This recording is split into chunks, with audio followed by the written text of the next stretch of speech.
En Radiovisión presentamos Conversando con la Historia.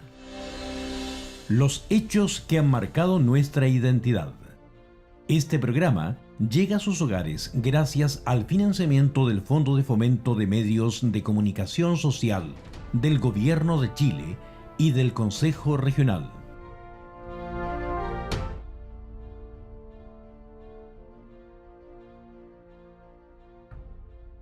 Estamos conversando con la historia.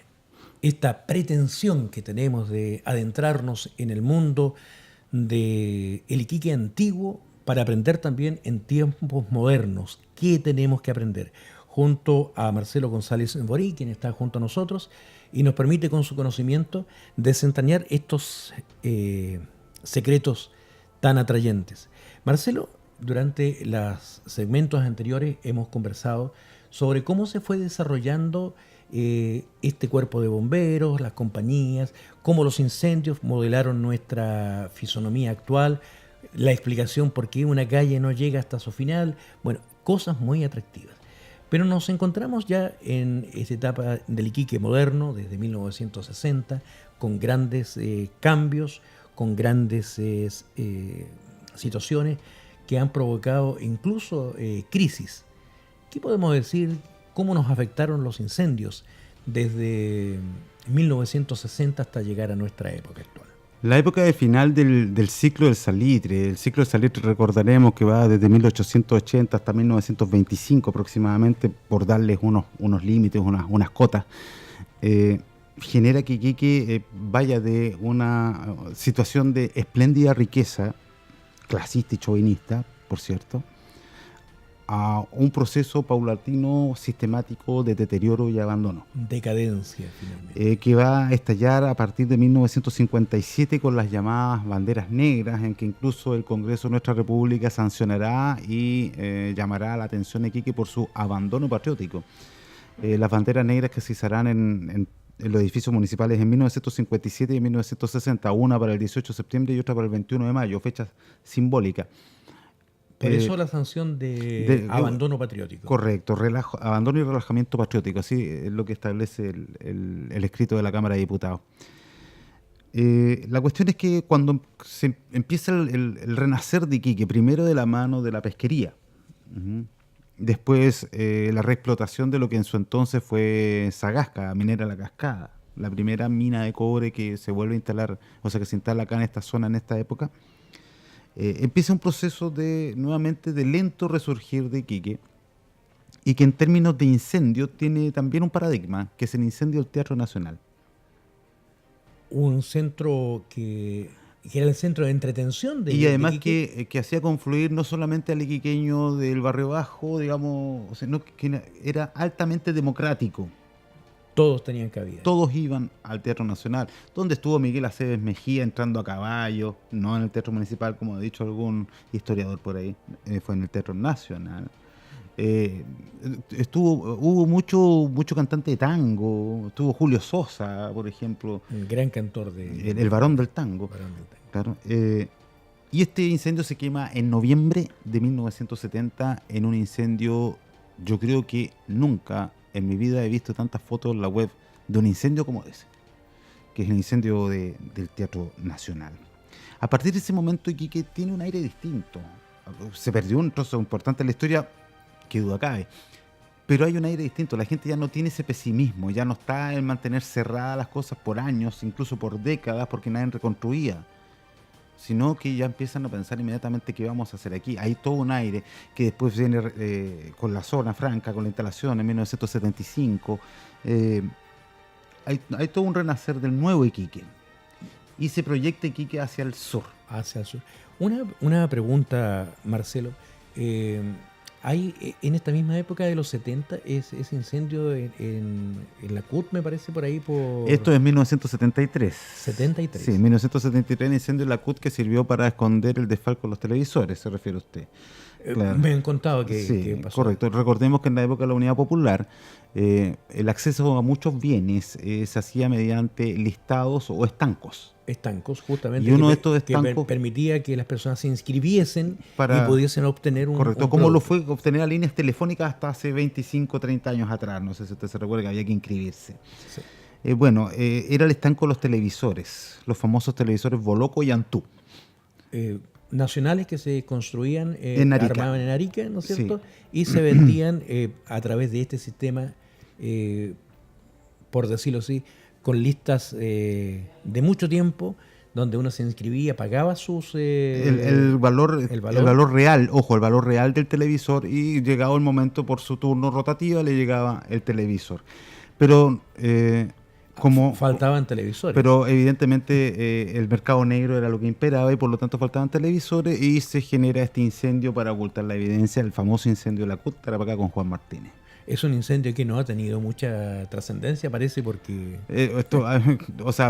Quizá en su momento todos querían echarle tierra literalmente, pero no pasa a ser una anécdota más de los incendios en Iquique. Han habido incendios para ocultar crímenes, el Hotel Fornos, por ejemplo. Se trató de ocultar un asesinato, pero lamentablemente se quemó todo menos el lugar donde había quedado el cuerpo.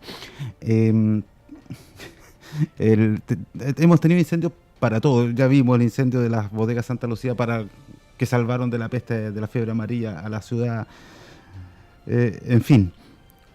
Pero producto de este auge de Iquique, este renacer económico de Iquique, de la mano de la pesquería, de la zona franca, de la minería, se empieza a producir un fenómeno sociológico urbano, arquitectónico, que tiene más cosas negativas que positivas, Iván. Es un proceso que se llama gentrificación. La gentrificación es aquel momento cuando un barrio con su propia identidad yo le construyo un elemento que lo disocia. Por ejemplo, al Morro le pongo un edificio. Deja de ser lo que originalmente Entonces era. empieza a perder la identidad porque se va gente y llega gente que no trae la misma carga idiosincrática que las que existían. Gentrificación. Ese proceso se llama gentrificación. Y los incendios son un elemento gentrificador por excelencia porque dejan un baldío, dejan un lunar negro. Obviamente las personas, si no pueden reconstruir, tienen que vender. Venden las inmobiliarias. Puede construir un edificio y ahí va cambiando la fisonomía. Y va destruyendo el concepto identitario de estos barrios. Por lo tanto, el Morro fue uno de los elementos que más hemos visto con gentrificación, porque ya no teníamos solamente casas. Empezaron a instalarse restaurantes, bares, con la carga quizás de ruidos molestos, de peleas en la noche, como lo hemos mencionado, se construyeron edificios. Lo mismo está ocurriendo en el barrio Matadero, lo mismo ocurrió en la Plaza Arica, y ese proceso de gentrificación está muy asociado al fuego. Y más encima, considerando que Iquique, la causalidad de los incendios iquiqueños es por lejos muy particular en Chile. El promedio en Chile es que el 7% de los incendios sean provocados. 7%, ese es el promedio en Chile. La estadística nacional. Claro, acá en Iquique multiplíquela por 10. 70%. Sí. Pero ahora, otra cosa es que sea provocado con dolo o sin dolo. Pero igual, por descuido. Por descuido, negligencia o desidia.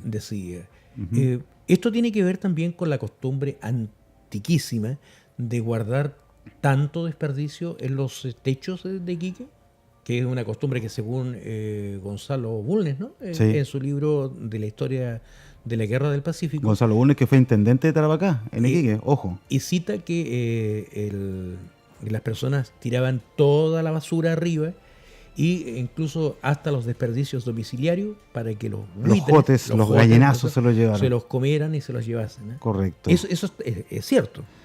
Mire, don Iván, en el año 1997, en un incendio cercano al terminal agropecuario, me corresponde subirme al techo y encontré el empenaje de un avión. Ah, sí. ¿Qué está haciendo? Y no era una avioneta, era un avión un poco más mayor. ¿Qué está haciendo el empenaje de un avión acá arriba del techo? ¿Cómo llegó acá? Pero así de cosas nos encontramos arriba de los techos. De Iquique, particularmente. Sí. Es muy simpático ver Iquique desde arriba. Sí. Bueno, ¿qué aprendemos entonces en este examen que hemos hecho en estos segmentos? Primero que el fuego ha sido un elemento que nos ha acompañado, ya no solamente estamos hablando en términos epistemológicos, sino que estamos hablando en términos prácticos, acompañado al iquiqueño desde su origen, ha convivido, ha tenido curiosidad, se llena de curiosos ver el accionar de los bomberos. Bomberos se nutre de la propia comunidad para mantener activos sus cuarteles. Existe una gran identificación identitaria entre barrios y compañías de bomberos. Existe una gran vida en común y por lo tanto Bomberos en Iquique goza del respeto, aprecio y admiración de sus conciudadanos.